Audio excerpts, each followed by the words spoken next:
लीजिए सुनिए मुंशी प्रेमचंद के लिखे उपन्यास कर्मभूमि के 8वें भाग को मेरी यानी समीर गोस्वामी की आवाज में। उपन्यास के इस भाग का सिलसिला शुरू करने के पहले हम चर्चा कर लेते हैं खैम्बले के बारे में। कई बार ऐसा होता है कि हमें इंग्लिश में बात करने में झिझक महसूस होती है, चाहे वो ऑफिस में हो या किसी जॉब इंटरव्यू के समय। अगर आप चाहते हो कि आप घर बैठे अपनी इंग्लिश फ्लुएंसी सुधार सकें तो आप कैम्बले को सब्सक्राइब कर सकते हैं। कैम्बले इंडिया का इकलौता ऐप है जहां आप 1-on-1 वीडियो कॉल द्वारा ट्यूटर से इंग्लिश सीख सकते हैं। इनके सभी ट्यूटर नेटिव इंग्लिश स्पीकर हैं जो यूएसए, यूके, कनाडा आदि देशों से हैं। ये एक पेड ऐप है और अगर आप कहानी सुनो प्रोमो कोड यूज करते हैं तो आपको 32% डिस्काउंट मिलेगा, जो कि किसी भी 3 महीने के प्लान पर होगा। आप कैम्बले ऐप प्ले स्टोर या ऐप स्टोर से डाउनलोड कर सकते हैं या फिर इनकी वेबसाइट www.cambly.com पर भी साइन अप कर सकते हैं। तो ये तो थी चर्चा कैम्बले के बारे में। आइए सिलसिला शुरू करते हैं मुंशी प्रेमचंद के लिखे उपन्यास कर्मभूमि के अगले भाग का मेरी यानी समीर गोस्वामी की आवाज में। अमरकांत 9 बजते बजते लौटा तो लाला समरकांत ने पूछा, तुम दुकान बंद करके कहाँ चले गए थे? इसी तरह दुकान पर बैठा जाता है? अमर ने सफाई दी, बूढ़िया पठानिन रुपए लेने आई थी। बहुत अंधेरा हो गया था। मैंने समझा कहीं गिर गिरा पड़े, इसलिए उसे घर तक पहुंचाने चला गया था। वो तो रुपए लेती ही न थी, पर जब बहुत देर हो गई तो मैंने रोकना उचित न समझा। कितने रुपए दिए? 5। लाला जी को कुछ धैर्य हुआ। और कोई असामी आया था? किसी से कुछ रुपए वसूल हुए? जी नहीं। आश्चर्य है। और कोई तो नहीं आया। हां, वही बदमाश काले खां सोने की एक चीज बेचने लाया था। मैंने लौटा दिया। समरकांत की त्योरियां बदली। क्या चीज थी? सोने के कड़े थे, 10 तोले बताता था। तुमने तौला नहीं? मैंने हाथ से छुआ तक नहीं। हां, क्यों छूते? उसमें पाप लिपटा हुआ था ना। कितना मांगता था? 200। झूठ बोलते हो। शुरू 200 से किया था, पर उतरते उतरते 30 रुपए तक आया था। लाला जी की मुद्रा कठोर हो गई। फिर भी तुमने लौटा दिया? और क्या करता? मैं तो उसे सेंत में भी न लेता। ऐसा रोजगार करना मैं पाप समझता हूं। समरकांत क्रोध से विकृत होकर बोले, चुप रहो, शर्माते तो नहीं, ऊपर से बातें बनाते हो। 150 रुपए बैठे बैठाए मिलते थे, वो तुमने धर्म के घमंड में खो दिए। उस पर से अकड़ते हो। धर्म है क्या चीज? साल में एक भी गंगा स्नान करते हो? एक बार भी देवताओं को जल चढ़ाते हो? कभी राम का नाम लिया है?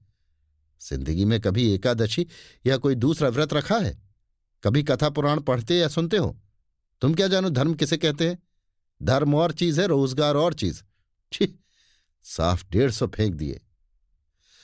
अमरकांत धर्म की इस व्याख्या पर मन ही मन हंसकर बोला, आपके गंगा स्नान, पूजा पाठ मुख्य धर्म के साधन मात्र हैं, धर्म नहीं। समरकांत ने मुंह चढ़ाकर कहा, ठीक कहते हो, बहुत ठीक। अब संसार तुम्ही को धर्म का आचार्य मानेगा। अगर तुम्हारे धर्म मार्ग पर चलता तो आज मैं भी लंगोटी लगाए घूमता होता। तुम भी यो महल में बैठकर मौज न करते होते। 4 अक्षर अंग्रेजी पढ़ ली ना, ये उसी की विभूति है। लेकिन मैं ऐसे लोगों को भी जानता हूं जो अंग्रेजी के विद्वान होकर भी अपना धर्म कर्म निभाए जाते हैं। साफ 150 पानी में डाल दिए। अमरकांत ने अधीर होकर कहा, आप बार बार उसकी चर्चा क्यों करते हैं?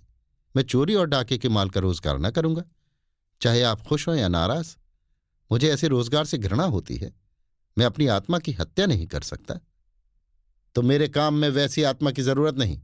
मैं ऐसी आत्मा चाहता हूं जो अवसर देखकर हानि लाभ का विचार करके काम करे। धर्म को मैं हानि लाभ की तराजू पर नहीं तौल सकता। इस वज्र मूर्खता की दवा चांटे के सिवा कुछ न थी। लालाजी खून का घूंट पीकर रह गए। अमर हष्टपुष्ट न होता तो आज उसे धर्म की निंदा करने का मजा मिल जाता। बोले, बस संसार में तुम ही तो एक धर्म के ठेकेदार रह गए हो, और तो सब अधर्मी है। वही माल जो तुमने अपने घमंड में लौटा दिया, तुम्हारे किसी दूसरे भाई ने 2-4 रुपए कम वेश देकर ले लिया होगा। उसने तो रुपए कमाए, तुम नींबू नॉन चाट कर रह गए। 150 रुपये तब मिलते हैं जब 150 थान कपड़ा या 150 बोरे चीनी बिक जाए। मुंह का कौर नहीं है। अभी कमाना नहीं पड़ा है, दूसरों की कमाई से चैन उड़ा रहे हो, तभी ऐसी बातें सूझती है। जब अपने सिर पड़ेगी तब आंखें खुलेंगी। अमर अब भी कायल न हुआ। बोला, मैं कभी ये रोजगार न करूंगा। लालाजी को लड़के की मूर्खता पर क्रोध की जगह क्रोध मिश्रित दया आ गई। बोले, तो फिर कौन रोजगार करोगे? कौन रोजगार है जिसमें तुम्हारी आत्मा की हत्या न हो? लेन देन, सूद बट्टा, अनाज कपड़ा, तेल घी, सभी रोजगारों में दांव घात है। जो दांव घात समझता है वो नफा उड़ाता है, जो नहीं समझता उसका दिवाला पिट जाता है। मुझे कोई ऐसा रोजगार बता दो जिसमें झूठ न बोलना पड़े, बेईमानी न करनी पड़े। इतने बड़े बड़े हाकिम हैं, बताओ कौन घूस नहीं लेता? एक सीधी सी नकल लेने जाओ तो 1 रुपया लग जाता है। बिना तहरीर किए थानेदार रपट तक नहीं लिखता। कौन वकील है जो झूठे गवाह नहीं बनाता? लीडरों ही में कौन है जो चंदे के रुपए में नोच खसोट न करता हो? माया पर तो संसार की रचना हुई है, इससे कोई कैसे बच सकता है? अमर ने उदासीन भाव से सिर हिलाकर कहा, अगर रोजगार का ये हाल है तो मैं रोजगार करूंगा ही नहीं। तो घर गृहस्थी कैसे चलेगी? कुएं में पानी की आमद ना हो तो कै दिन पानी निकले? अमरकांत ने इस विवाद का अंत करने के इरादे से कहा, मैं भूखों मर जाऊंगा पर आत्मा का गला न घूटूंगा। तो क्या मजूरी करोगे? मजूरी करने में कोई शर्म नहीं है। समरकांत ने हथौड़े से काम चलते न देखकर घन चलाया। शर्म चाहे ना हो पर तुम कर ना सकोगे। कहो लिख दूं? मुंह से बक देना सहज है, कर दिखाना कठिन होता है। चोटी का पसीना एड़ी तक आता है तब 4 गंडे पैसे मिलते हैं। मजूरी करेंगे? 1 घड़ा पानी तो अपने हाथों खींचा नहीं जाता। 4 पैसे की भाजी लेनी होती है तो नौकर लेकर चलते हैं। ये मजूरी करेंगे? अपने भाग्य को सराहो कि मैंने कमा कर रख दिया है, तुम्हारा किया कुछ ना होगा। तुम्हारी इन बातों से ऐसा जी जलता है कि सारी जायदाद कृष्ण अर्पण कर दूं, फिर देखूं तुम्हारी आत्मा किधर जाती है। अमरकांत पर उनकी इस चोट का भी कोई असर न हुआ। आप खुशी से अपनी जायदाद कृष्णार्पण कर दें, मेरे लिए रत्ती भर चिंता न करें। जिस दिन आप ये पुनीत कार्य करेंगे उस दिन मेरा सौभाग्य सूर्योदय होगा और मैं इस मोह से मुक्त होकर स्वाधीन हो जाऊंगा। जब तक मैं इस बंधन में पड़ा रहूंगा मेरी आत्मा का विकास न होगा। समरकांत के पास अब कोई शस्त्र न था। एक क्षण के लिए क्रोध ने उनकी व्यवहार बुद्धि को भ्रष्ट कर दिया। बोले, तो क्यों इस बंधन में पड़े हो? क्यों अपनी आत्मा का विकास नहीं करते? महात्मा हो जाओ, कुछ करके दिखाओ तो। जिस चीज की तुम कदर नहीं कर सकते वो मैं तुम्हारे गले नहीं मढ़ना चाहता। ये कहते हुए वो ठाकुर द्वारे चले गए, जहां इस समय आरती का घंटा बज रहा था। अमर इस चुनौती का जवाब न दे सका। वे शब्द जो बाहर न निकल सके उसके हृदय में फोड़े की तरह टपकने लगे। मुझ पर अपनी संपत्ति की धौंस जमाने चले हैं। चोरी का माल बेचकर जुआरियों को 4 आने रुपए ब्याज पर रुपए देकर गरीब मजूरों और किसानों को ठग कर तो रुपए जोड़े हैं। उस पर आपको इतना अभिमान है? ईश्वर न करे कि मैं उस धन का गुलाम बनूं। वो इन्हीं उत्तेजना से भरे हुए विचारों में डूबा बैठा था कि नैना ने आकर कहा, दादा बिगड़ रहे थे भैया। अमरकांत के एकांत जीवन में नैना ही स्नेह और सांत्वना की वस्तु थी। अपना सुख दुख, अपनी विजय और पराजय, अपने मंसूबे और इरादे वो उसी से कहा करता था। यद्यपि सुखदा से अब उसे इतना विराग न था, नहीं उससे उसे प्रेम भी हो गया था, पर नैना अब भी सबसे निकटतर थी। सुखदा और नैना दोनों उसके अंतस्थल की 2 कगारें थीं। सुखदा ऊंची, दुर्गम और विशाल थी। लहरें उसके चरणों ही तक पहुंचकर रह जाती थी। नैना समतल, सुलभ और समीप। वायु का थोड़ा वेग पाकर भी लहरें उसके मर्म स्थल तक जा पहुंचती थीं। अमर अपनी मनोव्यथा को मंद मुस्कान की आड़ में छिपाता हुआ बोला, कोई नई बात नहीं थी नैना, वही पुराना पचड़ा था। तुम्हारी भाभी तो नीचे नहीं थी? अभी तक तो यहीं थी, जरा देर हुई ऊपर चली गई। तो आज उधर से भी शस्त्र प्रहार होंगे? दादा ने तो आज मुझे साफ कह दिया तुम अपने लिए कोई राह निकालो, और मैं सोचता हूं मुझे अब कुछ न कुछ करना चाहिए। ये रोज रोज की फटकार नहीं सही जाती। मैं कोई बुराई करूं तो वो मुझे 10 जूते भी जमा दे, चूना करूंगा, लेकिन अधर्म पर मुझसे न चला जाएगा। नैना ने इस वक्त मीठी पकौड़ियां, नमकीन पकौड़ियां, खट्टी पकौड़ियां और न जाने क्या क्या पका रखे थे। उसका मन उन पदार्थों को खिलाने और खाने के आनंद में बसा हुआ था। ये धर्म अधर्म के झगड़े उसे व्यर्थ से जान पड़े। बोली, पहले चलकर पकौड़ियां खा लो, फिर इस विषय पर सलाह होगी। अमर ने वितृष्णा के भाव से कहा, ब्यालू करने की मेरी इच्छा नहीं है। लात की मारी रोटियां कंठ के नीचे न उतरेंगी। दादा ने आज फैसला कर दिया। अब तुम्हारी यही बात मुझे अच्छी नहीं लगती। आज किसी मजेदार पकौड़ियां तुमने कभी ना खाई होंगी। तुम ना खाओगे तो मैं भी ना खाऊंगी। नैना की इस दलील ने उसके इनकार को कई कदम पीछे ढकेल दिया। तू मुझे बहुत दिक्कत करती है नैना, सच कहता हूं, मेरी बिल्कुल इच्छा नहीं है। चलकर थाल पर बैठो तो पकौड़ियां देखते ही टूट न पड़ो तो कहना। तू जाकर खा क्यों नहीं लेती? मैं एक दिन न खाने से मर तो न जाऊंगा। तो क्या मैं एक दिन न खाने से मर जाऊंगी? मैं तो निर्जला शिवरात्रि रखती हूं, तुमने तो कभी व्रत नहीं रखा। नैना के आग्रह को टालने की शक्ति अमरकांत में न थी। लालस अमरकांत रात को भोजन न करते थे, इसलिए भाई भावज बहन साथ ही खा लिया करते थे। अमर आंगन में पहुंचा तो नैना ने भाभी को बुलाया। सुखदा ने ऊपर ही से कहा, मुझे भूख नहीं है। मनावन का भार अमरकांत के सिर पड़ा। वो दबे पांव ऊपर गया।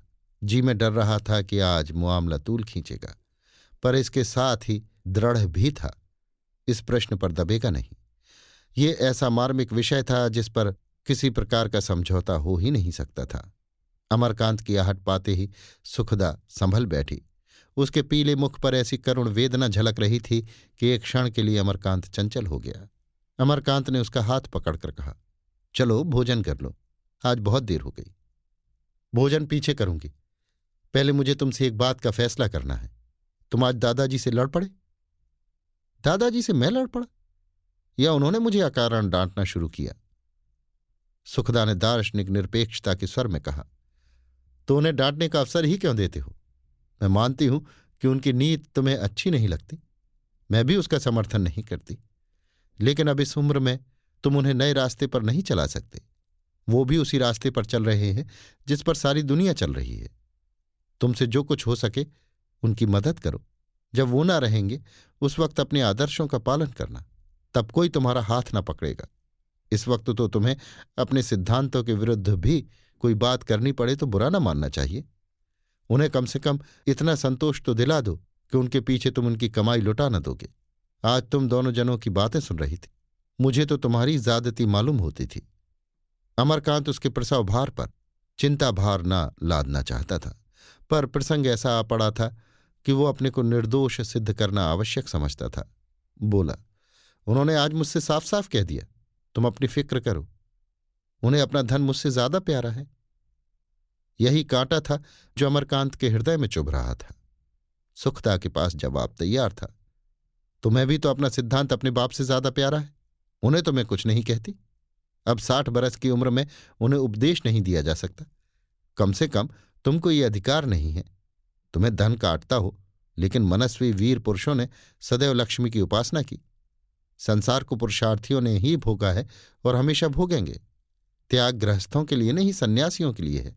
अगर तुम्हें त्याग व्रत लेना था तो विवाह करने की जरूरत न थी। सिर मुड़ाकर किसी साधु संत के चेले बन जाते, फिर मैं तुमसे झगड़ने न आती। अब ओखली में सिर डालकर तुम मूसलों से नहीं बच सकते। गृहस्थी के चरखे में पड़कर बड़े बड़ों की नीति भी स्खलित हो जाती है। कृष्ण और अर्जुन तक को एक नए तर्क की शरण लेनी पड़ी। अमरकांत ने इस ज्ञानोपदेश का जवाब देने की जरूरत न समझी। ऐसी दलीलों पर गंभीर विचार किया ही न जा सकता था। बोला, तो तुम्हारी सलाह है कि सन्यासी हो जाऊं? सुखदा चिढ़ गई। अपनी दलीलों का ये अनादर न सह सकी। बोली, कायरों को इसके सिवा और सूझ ही क्या सकता है। धन कमाना आसान नहीं है। व्यवसायियों को जितनी कठिनाइयों का सामना करना पड़ता है, वो अगर सन्यासियों को झेलनी पड़े तो सारा सन्यास भूल जाए। किसी भले आदमी के द्वार पर जाकर पड़ रहने के लिए बल, बुद्धि, विद्या, साहस किसी की जरूरत नहीं। धनोपार्जन के लिए खून जलाना पड़ता है, मांस सुखाना पड़ता है। सहज काम नहीं है। धन कहीं पड़ा नहीं है कि जो चाहे बटोर लाए। अमरकांत ने उसी विनोद भाव से कहा, मैं तो दादा को गद्दी पर बैठे रहने के सिवा और कुछ करते नहीं देखता। और भी जो बड़े बड़े सेठ साहूकार हैं, उन्हें भी फूल कर कुप्पा होते ही देखा है। रक्त और मांस तो मजदूर ही जलाते हैं, जिसे देखो कंकाल बना हुआ है। सुखदा ने कुछ जवाब न दिया। ऐसी मोटी अक्ल के आदमी से ज्यादा बकवास करना व्यर्थ था। नैना ने पुकारा, तुम क्या करने लगे भैया? आते क्यों नहीं? पकौड़ियां ठंडी हुई जाती हैं। सुखदा ने कहा, तुम जाकर खा क्यों नहीं लेते? बेचारी ने दिन भर तैयारियां की हैं। मैं तो तभी जाऊंगा जब तुम भी चलोगे। वादा करो कि फिर दादाजी से लड़ाई न करोगे। अमरकांत ने गंभीर होकर कहा, सुखदा, मैं तुमसे सत्य कहता हूं, मैंने इस लड़ाई से बचने के लिए कोई बात उठा नहीं रखी। इन 2 सालों में मुझ में कितना परिवर्तन हो गया है। कभी कभी मुझे इस पर स्वयं आश्चर्य होता है। मुझे जिन बातों से घृणा थी वो सब मैंने अंगीकार कर ली, लेकिन अब उस सीमा पर आ गया हूं कि जौ भर भी आगे बढ़ा तो ऐसे गर्त में जा गिरूंगा जिसकी था नहीं है। उस सर्वनाश की ओर मुझे मत ढकेलो। सुखदा को इस कथन में अपने ऊपर लांछन का आभास हुआ। इसे वो कैसे स्वीकार करती? बोली, इसका तो यही आशय है कि मैं तुम्हारा सर्वनाश करना चाहती हूं। अगर मेरे व्यवहार का यही तत्व तुमने निकाला है तो तुम्हें इससे बहुत पहले मुझे विष दे देना चाहिए था।